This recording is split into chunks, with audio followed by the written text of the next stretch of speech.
You can advertise your business on Night Dreams Talk Radio, and you will be heard worldwide. Why not contact us at nightdreamstalkradio@gmail.com. You're listening to Night Dreams Talk Radio After Dark with our host, Gary Anderson. And here I am. Well, we got another half an hour with Tom Witmore. And Tom, again, have you ever run across any documents of government documents or anything pertaining to abductions and what would happen or anything? No. And there's reason to believe, Gary, some reason to believe that I think there are at least two items that are subject to strict, deep classification. One is how the UFOs work, how the propulsion systems work. That's classified. The other is abductions. And especially if we get into this legend and rumor that there's some kind of an agreement, with these alien groups, I would think that is absolutely classified, and they would not want anyone to even get a whiff of that. So, but in answer to your question, no, I have never seen any documents associated with that. And if assuming all this is true, again, then there wouldn't be any available. I would like to say one thing about something I said earlier in the show about the theory that the DOD may have been trying to get ahead of the Hillary Clinton initiative. And that theory came from Stephen Bassett, the Disclosure Man, and he mentioned that recently on a video show, and I just want to be sure and give him credit for that. Yeah, Steve Bassett is a cool guy. He's been on my show, I think, 2 or 3 times. I need to get him back on.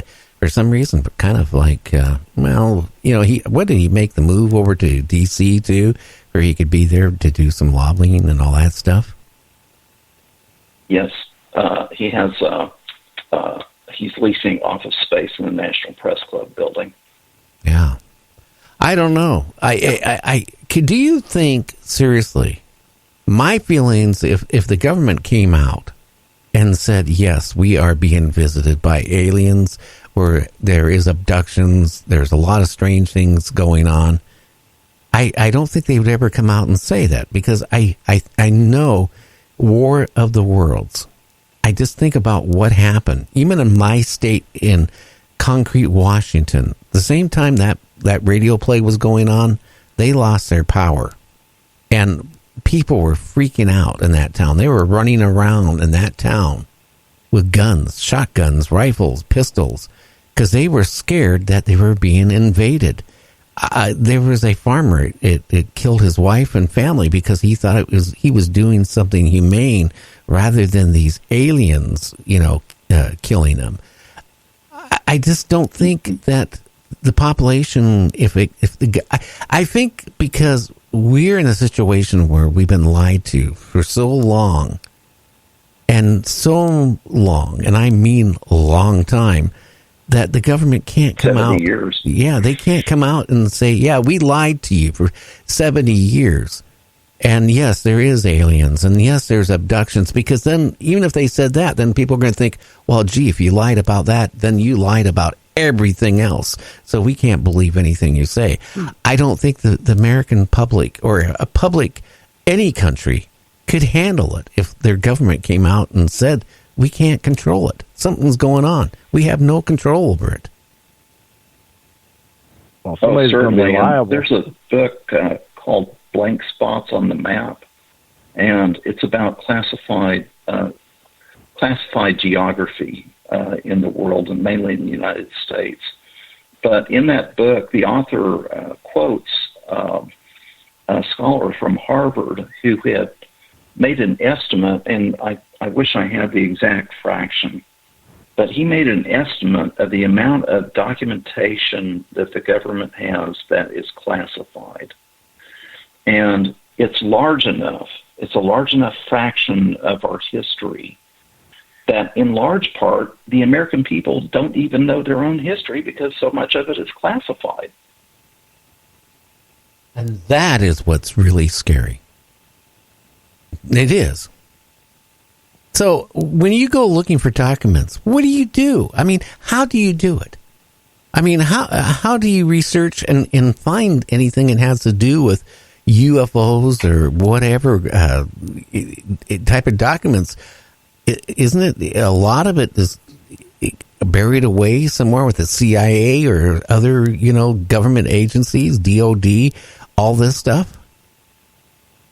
Well, a lot of the quote-unquote legitimate UFO documentation has already been released. And, the CIA released a lot of documentation. The Air Force released its Project Blue Book files back in the 1970s, and so on and so forth. And what I'm doing is I'm interested in the history of the MJ-12 affair.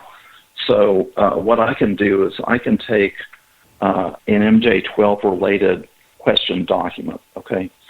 And then let's say it's a report by General Twining or General Vandenberg.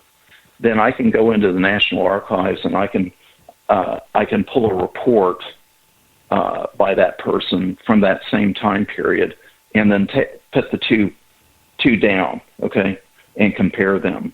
And now I haven't quite gotten that far yet. I've done a couple of other things instead and turned up a couple of little interesting pieces of information, like I mentioned earlier in the show. But this is one of the things that I can do. Gary, the thing I think that you need to understand with what I'm doing, and that I need to understand, and that we all need to understand, is it's very unlikely that we're going to get a smoking gun, okay?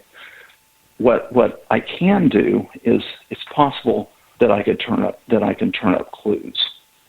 And it's like that document that I mentioned earlier, that daily log of General Twining from November 18, 1952, where the log entry shows a meeting with James Lake Eisenhower on the same date that the Eisenhower briefing document was dated. That's a clue, okay? And it provides an avenue, an opportunity for further research. So another thing I can do, I've been trying to do, is to get more information about meetings that Vannevar Bush, who's one of the alleged MJ-12 members, records of his meetings with his Joint Research and Development Board and Research and Development Board. And sometimes it gets a little bit difficult. For example, I went into the National Archives and I found plenty of records of the meetings of the Joint Research and Development Board Executive Council. Now, that's different than the actual Joint Research and Development Board, which was comprised of Vannevar Bush and 2 representatives from the Army and 2 representatives from the Navy, and that's something that I'm going to be working on getting. So there's a whole big wide world out there because, for example, I can find styles of writing that certain people had in that time period. Punctuation, spelling, writing styles, and these can be compared with question documents, and that's one of the main things I'm going to be working on here. And when you get all this together, I got to ask you, what is your motive for doing this, Tom? Why do you want to do it?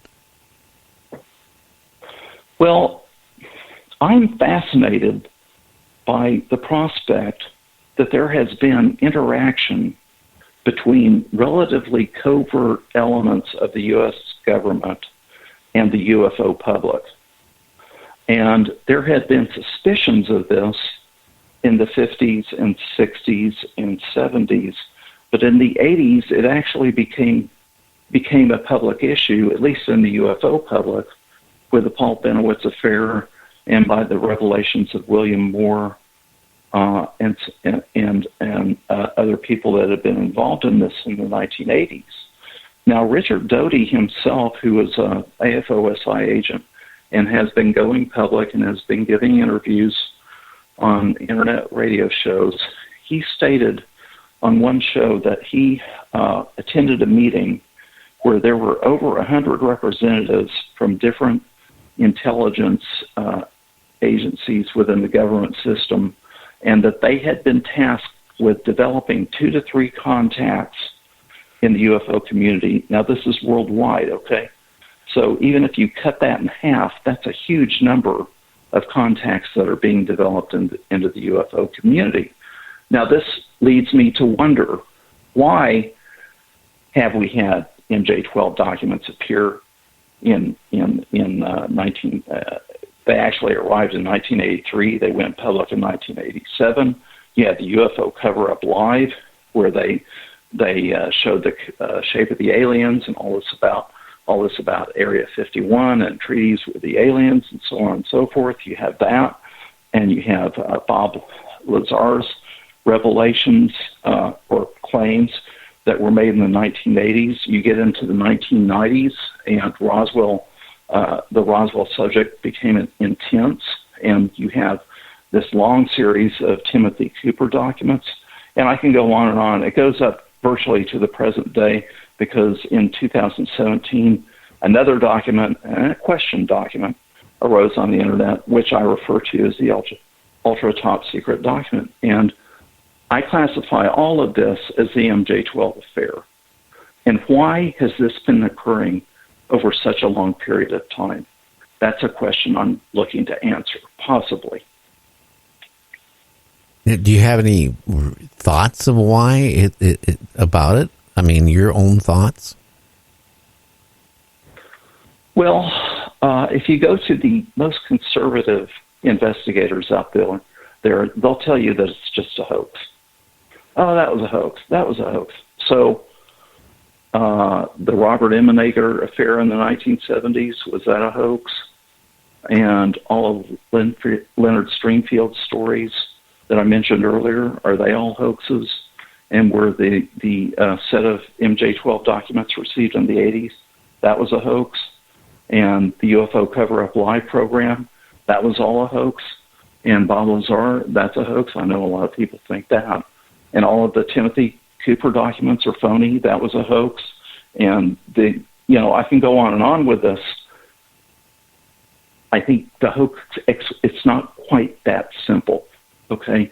And something else is going on. I believe that there's a strong possibility that maybe it's not coordinated. Maybe there have been certain people that have been trying to get information out to the public, and maybe it's been uncoordinated and sporadic, or possibly that there has been some kind of a program to gradually acclimatize the public to this whole idea of alien visitation and the relationship that our country has had, with these groups. And there are two ways to go about it. The way that you mentioned, where they come out and just announce it and the public goes nuts, or they do it through the back door and they put out documents that always allow plausible deniability, okay? And so what happens is the ideas, the memes, the concepts are introduced into the public, and they start filtering through society, whereas the documents themselves are questionable enough that they always allow plausible deniability. And Bill Moore himself said in articles that he wrote for the MUFON Journal in 1989, and he also said in his quote-unquote confession at the MUFON Symposium in 1989, that he had been working with a group that was unhappy about the UFO secrecy and was trying to get information out to the public without breaking any laws.